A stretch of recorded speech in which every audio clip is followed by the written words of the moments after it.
средней полосе России зимует довольно много видов птиц.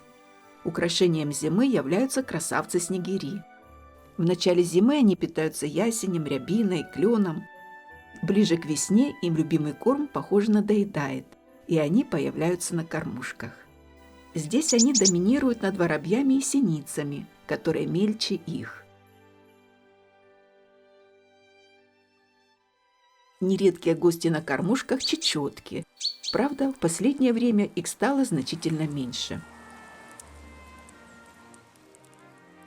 Остаются зимовать куропатки. Держатся они всегда небольшим табунком, в который входят члены одной семьи.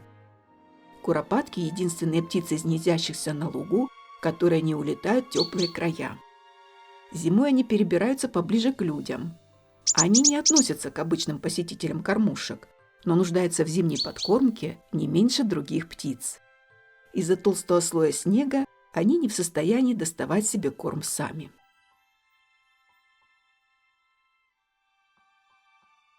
Дрозды-рябинники зимой переселяются из леса ближе к людям, но на кормушки не прилетают. Питаются облепихой, виноградом, рябиной.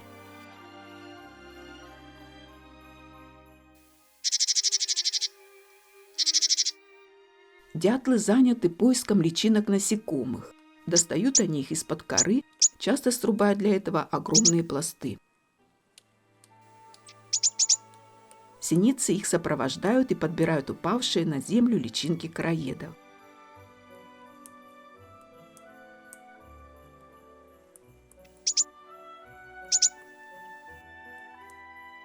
От кормушек дятлы тоже не отказываются. Привлекает их сюда несоленое сало.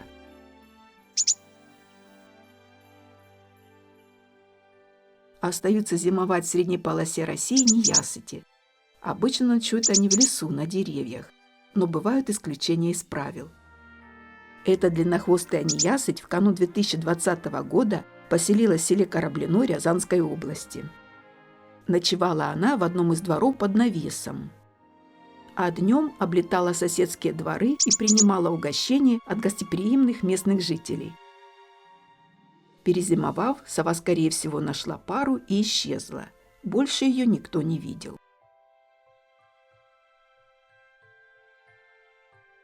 Зимой в городе довольно часто можно встретить ястреба-перепелятника, поедающего свою добычу прямо на снегу и практически не обращающего внимания на проходящих мимо людей. Его жертвами становятся воробьи, синицы, рябинники. Однако мнение, что из-за перепелятника уменьшается количество птиц, ошибочно. В основном они поедают ослабленных и больных особей, тем самым спасая остальных от заражения.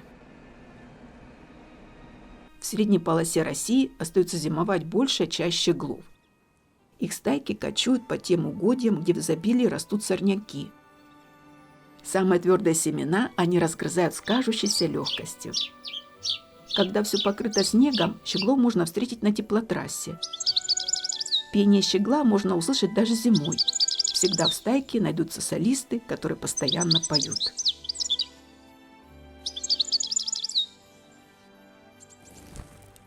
Неизменные жители городских водоемов – кряквы. Когда полыньи замерзают, им приходится трудно. Но этим кряквам очень повезло. Над ними взяли шефство жители деревни Кораблино. У крякв есть постоянная подкормка и незамерзающий водоем, полынью в котором постоянно поддерживают люди. Иногда вместе с кряквами остаются зимовать и другие утки, например, свиясь.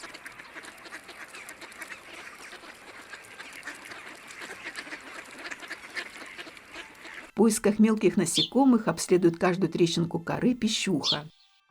Среди зимующих птиц у нее самый тонкий клюв. Им она может доставать насекомых из очень узких щелей. Заметить ее сложно. Пестрая окраска сливается с корой дерева.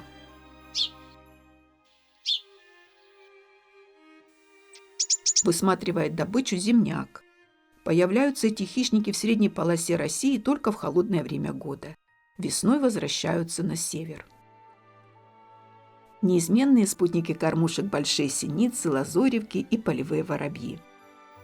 В природе эти птицы при кормежке не пересекаются, а на кормушках вынуждены встречаться, поэтому между ними часто возникают конфликты. Большие синицы поют даже зимой, часто совмещают пение с другим приятным занятием, например, с расклевыванием пищи. Но уже в середине февраля для этого выделяют особое время.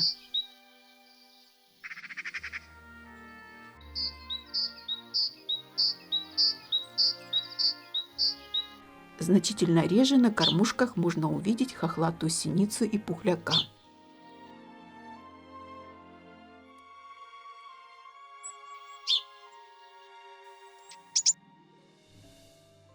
Иногда на кормушке заглядывает поползень.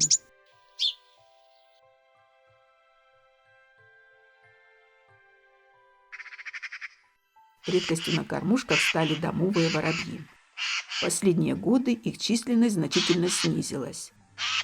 Чтобы привлечь внимание общественности к этой проблеме, Союз охраны птиц России объявил домового воробья птицей 2022 года. Из врановых довольно часто посещают кормушки сойки,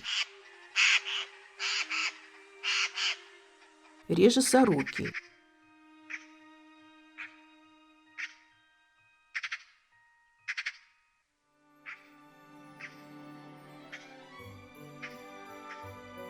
Еще реже вороны и грачи.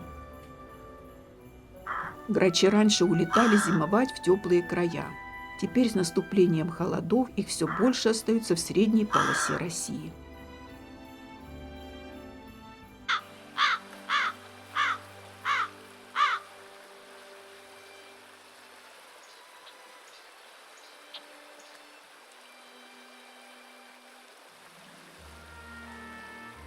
На зиму прилетают свиристели. Зимой они питаются калиной, рябиной, можжевельником, шиповником. Не откажутся и от яблок. С наступлением тепла возвращаются в тайгу. Неизменные спутники города городские голуби любят устраивать купание в морозы, впрочем, как и другие птицы. Зря их многие называют крысами. Это несправедливо. Они являются разносчиками инфекции не больше, чем другие животные. Не все птицы переживут зиму. Выживут только самые выносливые, чтобы с наступлением весны заняться разведением потомства.